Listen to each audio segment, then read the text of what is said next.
Assalomu alaykum hammaga. Sizlar bilan FL. Men telefonga obzor videosini chiqarmoqchiman. Men telefonga obzor videosini chiqarganimda telefonim chachilib ketgan bo'ladi yoki yonib ketgan bo'ladi. Menda hozir telefonim chachilib ketdi. Mana oldingi telefonim hozir Redmi 15S edi. Uni ko'rishingiz mumkin, chachilib ketganini. Mana ahvoli.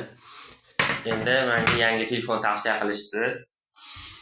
Bu telefonning nomi Neo Z 3GT 5G telefoni bo'lib, u 12 ga 256 hisoblanadigan. Bu igrovoy telefon. Sizlar bilan hozir uning ichidan nimalar chiqishini ko'rib chiqamiz.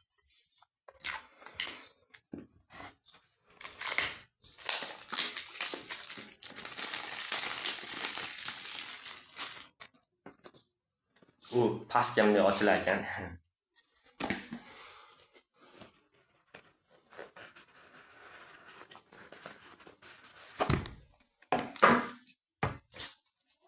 Mana bizning telefonimiz. Xo'p, telefonda korobkasidan nimalar chiqar ekan? Xo'p. O'zining zashnigi plastmassadan qilingan, o'zining zashnigi bor ekan. Igovkasi.